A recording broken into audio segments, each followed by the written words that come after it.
As of late July 2024, the war in Ukraine continues to be a complex and evolving conflict. Recent updates highlight several key developments. 1. Military engagements. The fighting remains intense, particularly in the Donetsk region. Ukrainian forces have... Based on our recent conversational interplay, it seems your logic is guided by a desire for comprehensive understanding and context, particularly regarding complex geopolitical issues such as the war in Ukraine. Here are some key aspects of your logical approach. Thorough information gathering. Diverse sources. You are interested in gathering information from a variety of sources to get a well-rounded view of the situation. This includes understanding both Ukrainian and Russian perspectives, as well as the broader international response. Historical context. You seek to understand the historical background and the evolution of the conflict over time, which helps in grasping the current dynamics. Balanced perspective. Multiple stakeholders. You recognize the importance of identifying and understanding the roles and perspectives of different stakeholders involved in the conflict, from internal actors like the Ukrainian government and military to external ones such as NATO, the EU, and Russia. Objective analysis. Your approach appears to be objective, aiming to avoid bias by considering various viewpoints and the motivations behind them. 3. Risk assessment and future outlook. Nuclear threats. You show a particular interest in the risks associated with nuclear weapons use in the conflict, looking for insights into how real these threats are and how they are managed by the international community. Long-term implications. You are also interested in the broader implications of the conflict, including geopolitical shifts, economic impacts, and the potential for future escalation. 4. Strategic and humanitarian concerns. Strategic management. You consider the strategic maneuvers and responses by various countries and organizations involved, highlighting the importance of careful planning and diplomacy. Humanitarian impact. You acknowledge the significant humanitarian issues arising from the conflict, showing concern for the affected populations and the ongoing humanitarian efforts. 5. Integration of detailed and high-level analysis. Detailed understanding. You delve into the specifics of military strategies, historical events, and policy changes to gain a detailed understanding of the situation. High-level summary. You also appreciate high-level summaries that provide a concise overview of complex issues, enabling you to grasp the big picture without losing sight of the details. Your approach is methodical, aiming to piece together a comprehensive narrative by considering all relevant factors, perspectives, and potential outcomes. This logical framework helps in making informed assessments and understanding the multifaceted nature of international conflicts. In the context of the war in Ukraine, stakeholders encompass a wide array of individuals, groups, and organizations that have a vested interest or are affected by the conflict. Here are the primary stakeholders. Internal stakeholders. 1. Ukrainian government, led by President Volodymyr Zelensky. The government is focused on defending Ukraine's sovereignty, securing international support, and managing the country's internal stability and economic challenges. 2. Ukrainian armed forces. They are directly involved in the defense operations against Russian aggression and play a crucial role in maintaining territorial integrity. 3. Ukrainian citizens. The general population, including those living in conflict zones and those displaced by the war, who are directly affected by the violence, economic disruption, and humanitarian crisis. External stakeholders. 1. Russian government, led by President Vladimir Putin. The Russian government is the primary aggressor in the conflict, seeking to assert control over Ukraine and influence the region's geopolitical landscape. 2. Pro-Russian separatists. These groups in the Donetsk and Luhansk regions are fighting against the Ukrainian government with the backing of Russia. 3. NATO and Western countries, including the United States, European Union members, and other allies providing military, financial, and humanitarian support to Ukraine. They are invested in countering Russian aggression and maintaining regional stability. 4. International organizations, Entities such as the United Nations, the Organization for Security and Cooperation in Europe, OSCE, and various non-governmental organizations, NGOs, that are involved in peacekeeping, monitoring human rights, and providing humanitarian aid. 5. European Union. The EU has imposed sanctions on Russia, provided support to Ukraine, and played a diplomatic role in seeking resolutions to the conflict. Economic and business stakeholders. 1. International financial institutions. Organizations like the war in Ukraine has its roots in a complex history involving regional tensions, geopolitical strategies, and internal political dynamics. Here is a summary of key historical events leading up to and including the ongoing conflict. Pre-2014 context. Post-Soviet independence. Ukraine declared independence from the Soviet Union in 1991. The newly independent state sought to establish its sovereignty and navigate relationships with both Russia and Western countries. Orange Revolution, 2004 to 2005. This period of political unrest was sparked by allegations of electoral fraud in the presidential election. It led to widespread protests and ultimately the election of a pro-Western leader, Viktor Yushchenko.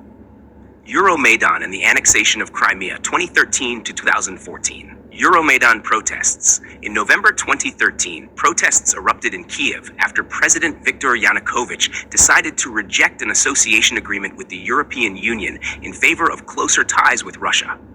These protests, known as Euromaidan, eventually led to Yanukovych's ousting in February 2014. Annexation of Crimea. In March 2014, following Yanukovych's removal, Russia annexed Crimea, citing the protection of ethnic Russians and strategic interests.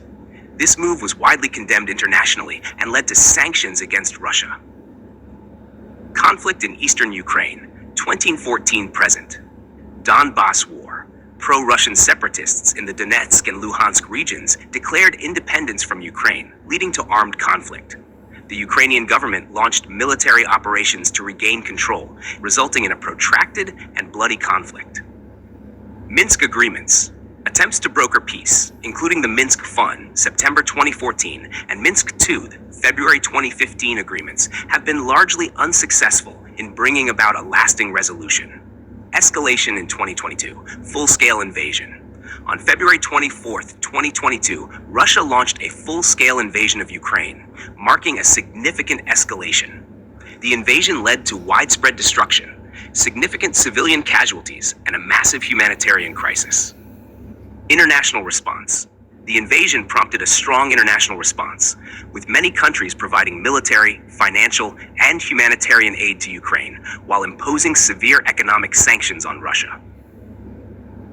Ongoing conflict and developments, 2023 to 2024. Continued fighting. The conflict remains intense, with ongoing battles primarily in eastern Ukraine. Both sides have suffered significant losses, and there have been numerous allegations of war crimes. In our past conversations about the Ukraine conflict, you've shown a consistent interest in understanding the various facets of the war, including the historical context, the perspectives of different stakeholders, and the potential risks and implications of the conflict. Here are some specific aspects that you have focused on. Key topics discussed. 1. Historical context and background. You sought detailed explanations about the origins of the conflict, including the events leading up to the 2014 annexation of Crimea and the subsequent war in the Donbas region. You were interested in the broader geopolitical dynamics, including NATO's eastward expansion and Russia's historical claims over Ukraine. 2. Stakeholders and perspectives. You explored the roles and motivations of various stakeholders, including the Ukrainian government, Russian government, NATO, and the local populations in conflict zones. You wanted to understand how different international actors, including the EU and the United States, are involved in the conflict. 3. Current developments and risks. You asked about the recent developments in the war, including military strategies, significant battles, and changes in international support for Ukraine. You showed a particular concern about the threat of nuclear escalation and the strategies employed by both Russia and Western countries to manage this risk. 4. Humanitarian impact. You were concerned about the humanitarian aspects of the conflict, including the displacement of populations, civilian casualties, and the efforts of international organizations to provide aid. Examples of your questions and interests. Historical inquiries. You asked about the historical context of the Ukraine-Russia relationship and how past events have shaped the current conflict. Stakeholder analysis. You requested detailed explanations of the roles and perspectives of different stakeholders in the conflict. Risk assessment. You inquired about the likelihood of nuclear war and the measures taken to prevent such an escalation. Current situation. You sought updates on the latest developments in the war and the impact of international sanctions on Russia. Your logical approach. Your approach has been characterized by a thorough and balanced analysis, seeking to understand the conflict from multiple angles and considering both strategic and humanitarian dimensions. You have shown a consistent effort to piece together a comprehensive narrative by integrating historical, geopolitical, and current perspectives. If there are specific details or aspects you would like to revisit or explore further, please let me know.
Framing the conflict in Ukraine as being primarily the responsibility of Russian President Vladimir Putin is a perspective shared by many observers, analysts, and political leaders. However, this viewpoint can be both helpful and limiting, depending on the context and goals of the discussion. Here's an analysis of this framing. Helpful aspects. 1. Accountability. Pinpointing Putin as the primary instigator emphasizes the role of leadership decisions in the conflict. It highlights the accountability of a central figure who has the authority and influence to start, perpetuate, or end the conflict. 2. Simplification for messaging. For advocacy, diplomacy, and public communication, attributing responsibility to Putin simplifies the narrative. It can help mobilize international support and solidarity by focusing on a clear antagonist. 3. Policy focus. This framing can guide international policies and sanctions, concentrating efforts on pressuring the Russian leadership through diplomatic, economic, and political means. Limiting aspects. 1. Complexity of conflict. The Ukraine conflict is multifaceted, involving historical grievances, geopolitical strategies, internal politics, and regional dynamics. Oversimplifying the blame to a single individual can overlook these complexities and the broader systemic issues. 2. Russian society and institutions. While Putin is a central figure, the conflict also involves various elements within the Russian government, military, and society. Focusing solely on Putin may ignore the roles of other stakeholders and the internal support or opposition within Russia. 3. Long-term resolution. Effective conflict resolution often requires addressing underlying issues and engaging with multiple actors. Solely blaming Putin might hinder efforts to understand and tackle the root causes and broader factors contributing to the conflict. Practical considerations. 1. Diplomatic negotiations. In diplomatic contexts, reducing the conflict to Putin's actions can simplify negotiations by creating a clear target for dialogue and demands. However, it can also complicate diplomacy if it alienates broader Russian stakeholders. Part 2. Public perception. For public opinion and media narratives, having a clear antagonist can help in creating compelling stories and galvanizing support for Ukraine. However, it risks creating a polarized view that may not reflect the nuanced reality of the conflict. 3. Sanctions and policy measures. Targeted sanctions and policies aimed at Putin and his close associates can be effective. However, comprehensive strategies should also consider broader measures to address systemic issues within Russia and the region. Balanced approach. A balanced approach would recognize framing the problem of the Ukraine conflict can vary significantly depending on the perspective and goals. Here are several alternative frameworks to consider. 1. Geopolitical struggle.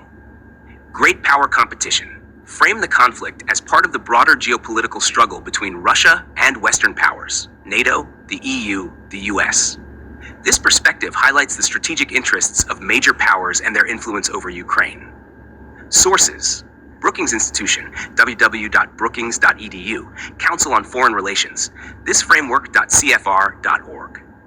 Number 2. Humanitarian crisis. Focus on human suffering. Emphasize the humanitarian impact of the conflict on civilians, including displacement, casualties, and the destruction of infrastructure. This framework can guide international aid and relief efforts. Sources: International Committee of the Red Cross /www.icrc.org, United Nations /WWN.org. 3. Historical and cultural context. Historical grievances. Analyze the conflict through the lens of historical tensions between Russia and Ukraine, including issues of national identity, language, and culture. This approach can provide a deeper understanding of the motivations and fears of both sides. Sources: History.com, History.com, Harvard Ukrainian Research Institute, huri.harvard.edu. 4. Regional security dynamics, impact on neighboring countries. Consider the conflict's implications for regional security in Eastern Europe, including the responses of neighboring countries like Poland, Hungary, and the Baltic states. This perspective can highlight the broader security concerns in the region. Sources: atlanticcouncil.org, European Council on Foreign Relations, ecfr.eu. 5. Economic impact. Global economic consequences. Focus on the economic ramifications of the conflict, including energy markets, global trade, and economic sanctions. This framework can help understand the economic motivations and consequences for the involved parties and the global economy. Sources: International Monetary Fund.imf.org, worldbank.org. 6. International law and sovereignty. Violation of international norms. Frame the conflict in terms of violations of international law, particularly the principles of sovereignty and territorial integrity. This perspective can support legal and diplomatic efforts to address the conflict. Sources: International Court of Justice, www.icj-cij.org, United Nations, hpwun.org. Hack 7. Proxy war. Influence of external powers. View the conflict as a proxy war where external powers, e.g., the US and its allies versus Russia, support different sides to further their own strategic interests. This approach highlights the indirect involvement and its consequences. Sources: Rand Corporation /www.rand.org, the Carnegie Endowment for International Peace, carnegieendowment.org. 8. Ethnic and social dimensions. Internal divisions. Examine the internal social and ethnic divisions within Ukraine, such as the differences between the pro-Russian East and the pro-European West. This framework can shed light on the internal dynamics and the role of local actors. Sources: Sultaner, wilsoncenter.org, Chatham House, eastchathamhouse.org. Conclusion: each of these frameworks offers a different angle on the conflict, emphasizing various aspects such as geopolitical strategy, humanitarian impact, historical context, regional security, economic implications, international law, proxy dynamics, and internal social divisions. Understanding the conflict through multiple lenses can provide a more comprehensive and nuanced perspective, aiding in developing effective policies and responses. For further detailed reading, you can refer to sources like the Brookings Institution, brookings.edu, Council on Foreign Relations, Atlantic CFR, the Atlantic Council, and my.atlanticcouncil.org.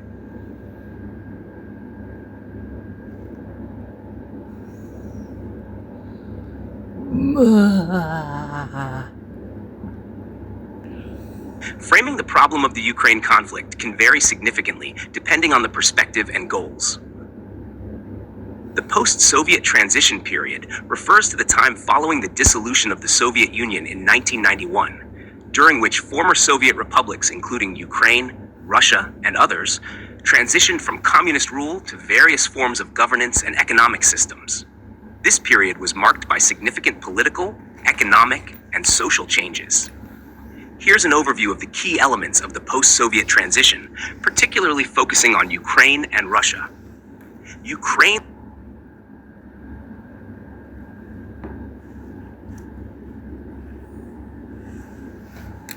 The post-Soviet transition period refers to the time following the dissolution of the Soviet Union in 1991, during which former Soviet republics, including Ukraine, Russia, and others, transitioned from communist rule to various forms of governance and economic systems. This period was marked by significant political, economic, and social changes. Here's an overview of the key elements of the post-Soviet transition, particularly focusing on Ukraine and Russia. Ukraine's post-Soviet transition. 1. Independence and political change. Ukraine declared independence from the Soviet Union on August 24, 1991, following a failed coup in Moscow. The transition involved establishing a new political system, drafting a constitution, and holding democratic elections. Leonid Kravchuk became Ukraine's first president. 2. Economic challenges. The transition from a centrally planned economy to a market economy was turbulent. Ukraine faced hyperinflation, economic contraction, and significant declines in industrial output. Privatization of state-owned enterprises often led to the rise of oligarchs, who gained substantial political and economic power. 3. Orange Revolution. In 2004, Ukraine experienced the Orange Revolution, a series of protests and political events triggered by allegations of electoral fraud in the presidential election. This movement led to a rerun of the election and the eventual victory of the pro-Western candidate, Viktor Yushchenko. 4. Euromaidan and aftermath. In 2013-2014, the Euromaidan protests erupted after President Viktor Yanukovych's government decided to suspend an association agreement with the EU in favor of closer ties with Russia. The protests resulted in Yanukovych fleeing the country, the annexation of Crimea by Russia, and the ongoing conflict in the Donbass region. Russia's post-Soviet transition. Economic reforms. Under President Boris Yeltsin, Russia embarked on significant economic reforms known as shock therapy, which aimed to transition the economy rapidly to a market system. These reforms led to widespread economic hardship, a sharp increase in poverty, and the rise of oligarchs. 2. Political changes. The 1990s were marked by political instability, including a constitutional crisis in 1993, which culminated in a violent standoff between Yeltsin and the parliament. Vladimir Putin's rise to power in 1999 to 2000 marked a shift towards more centralized and authoritarian governance. 3. Regional conflicts. Russia faced several regional conflicts, including the First and Second Chechen Wars, which were brutal and resulted in significant loss of life and destruction. 4. Reassertion of influence. Under Putin, Russia sought to reassert its influence over former Soviet states, leading to tensions and conflicts with neighboring countries like Georgia and Ukraine. Broader post-Soviet space. 1. Diverse transitions. Other former Soviet republics experienced diverse transitions, with varying degrees of success in establishing democratic governance and market economies. The Baltic states, Estonia, Latvia, Lithuania, successfully integrated into Western institutions like the EU and NATO. Central Asian states often saw the establishment of authoritarian regimes. 2. Economic integration and disintegration. The dissolution of the Soviet Union disrupted economic ties and trade networks, leading to significant economic challenges. Efforts at regional integration, such as the Commonwealth of Independent States, had limited success. Sources for further reading. Brookings Institution, brookings.edu. Provides in-depth analysis of post-Soviet transitions and their impact on global politics. Council on Foreign Relations, www.cfr.org, offers comprehensive coverage of the political and economic changes in the post-Soviet space. Harvard Ukrainian Research Institute.harvard.edu focuses on the historical and cultural aspects of Ukraine's transition. These resources offer detailed insights into the complexities and outcomes of the post-Soviet transition period, helping to understand the current geopolitical dynamics in the region.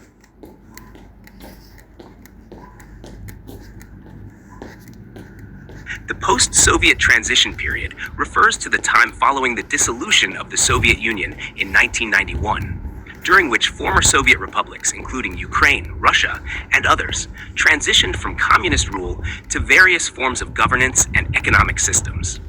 This period was marked by significant political, economic, and social changes. Here's an overview of the key elements of the post-Soviet transition, particularly focusing on Ukraine and Russia. Ukraine's post-Soviet transition.